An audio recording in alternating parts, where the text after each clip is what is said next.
Hi there everybody. I just wanted to do a quick little video on my review of the Mirka drywall sander. So I've had this thing now for about a year, so if you're thinking about buying one, just want to give you my thoughts on it, whether or not it's something that you want to buy. The reason I purchased this in the beginning was when I first heard about it, I heard about it being a random orbital sander. I do quite a bit of woodworking and I know the benefits of a random orbital, and I thought, that would be perfect for drywall. Most electric sanders are just rotary and that's all they do, and they spin in one direction. When you're sanding ceilings, it's sometimes hard to pull it back, and it leaves swirl marks in the mud as well, which I don't like.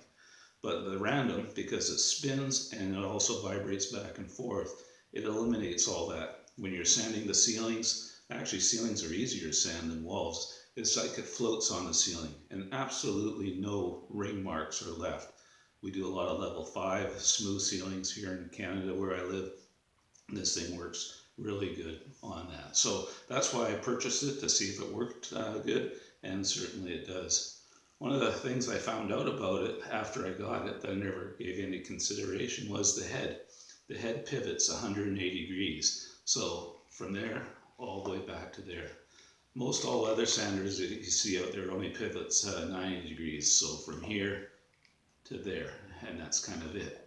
So what that means with a head that pivots like this, when you're sanding with it, it's just like a pole sander. You can go back and forth, up and down, and not worry about whether or not the head is going to dig into the mud or whatnot. So that turned out to be a beautiful thing. Another thing I like about it too are the two dust extractor hoses that come off the head. And what I found out about that is that when you're sanding on a wall or somewhere where you come to an edge, maybe a window or a corner bead, and only half the head is on the wall, the other half is hanging over. On the old sanders that we've used, because it's just got a single port, quite a bit of dust would escape when it's not tight to a wall. But with this thing here, it's a lot less having the two ports. Still dust gets out, but not as much. The other feature I like about this tool as well is how simple it's made. If you have a Festool or worked with Festools, you know all the parts on it and buttons and switches and connections and all that. But this is really just a simple pole with a head on top and the controls at the bottom. And for me, because I'm not a big person, I like the handle. It's like 1.25 inches. That's about it. So it's easy to hold. You can hold it all day long and you don't get tired. And then when you take a look at the control head, instead of having buttons and switches, it's just got electronic parts where you can turn the power on, you can turn your speed up or down, and the unit on and off. And while I wouldn't have bought it just for that, it is nice to have.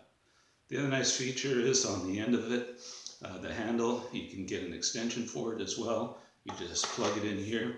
Here in Canada, most every house is 9-foot ceiling now, and having that extra 1.5 feet on the end just makes it a lot more comfortable to sand with. So all in all, it's really a nice sander. I've heard some complain a little bit about the head itself, that the Velcro on here separates and comes apart. I've never really had that problem with it. When I put my sandpaper on, it sticks really well, and when I pull it off, it comes off as it needs to as well. One thing I found out after I bought it, I didn't realize, I should have read the owner's manual I guess, but it comes with a padded pad saver on here.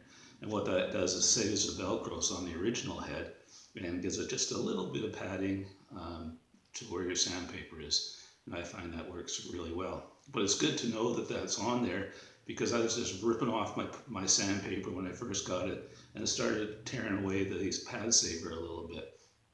And so I replaced it. It cost me $20 or something like that, I guess it was. And since then I've taken it off a little bit more careful, so I saved the pad saver really a little bit. One person wrote in that the pad savers are designed to last about 3 months. So I guess $20 for all the sanding you do in 3 months isn't that bad. But I've had this one on since June of last year, and it's still working fine. It sticks really well to paper to it. Certainly isn't coming off the sander, and it just goes to town. So for me, I've really enjoyed using this sander. I'm 62 now. I'm getting to the end of my drywall life, But I find, and we're finding more ceilings here in Canada, the part that I live in, are getting to be smooth ceilings. So you have to pole sand these things out completely. And with this thing here, it's so much easier. When the vacuum's turned on, this thing holds to the ceiling. Really doesn't feel like hardly any weight. You can sand all day back and forth, and I don't get tired out. And I'm 62.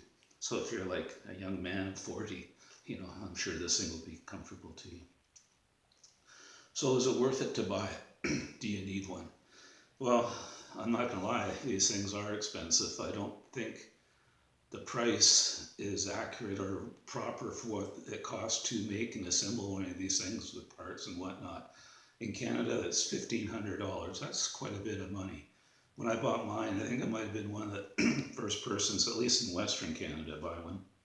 And the guy gave me an introductory price of $950. So that's pretty expensive. So is it worth it for you? Well, like one guy said that he has a crew of about 5 or 6 guys, and to go in and pole sand out a 10,000 square foot house, it doesn't take them very long. So if that's the case with you, maybe this isn't something that you need to have. But me and my partner, we're it. We do all the sanding ourselves. So for me, I just found that this thing is great. I would buy it again if I needed to, without any problem. Whether or not you want to buy it, well, leave that, I guess, up to you. But as far as sanders go, ease of use, if you've never used one before, when we first tried using a Festool and a Festool knockoff, it took us a while to get the hang of it, and it was never easy as this thing is. So if you're new and you haven't used a power sander, you might want to look at a more inexpensive one. Wen, W-E-N, makes one. It's kind of an imitation of a Festool. It's not as smooth as Festool, but it only costs, well, you can buy it in the United States at Walmart for $135. I think my pole sander costs $135. But anyways, in Canada, about $220, I think you can get one for. And if you want to learn, that might be an inexpensive way to go. But once you catch on to it and you see how nice these things are, I think that you can't beat this. There is no other sander in the market. We have a Festool. It's for sale. If you want to buy it, just let me know. Festool is making one with a random orbital head. It's not available in Canada yet. You can buy it in the United States or in Europe. I think it'll be in Canada, price mark about $1,900, American about $1,500. And it comes with a light around the head if that's important to you. But it also breaks down too, so you can make it smaller or longer. I don't think we'll be buying a Festool. We really enjoy this sander and we're going to keep it. Anyways, if you have any questions about this, whether or not I can answer it, just got to ask me and I'll see if I can answer it for you. But it is a good sander. I enjoy sanding now. We'll leave it with you. Happy sanding.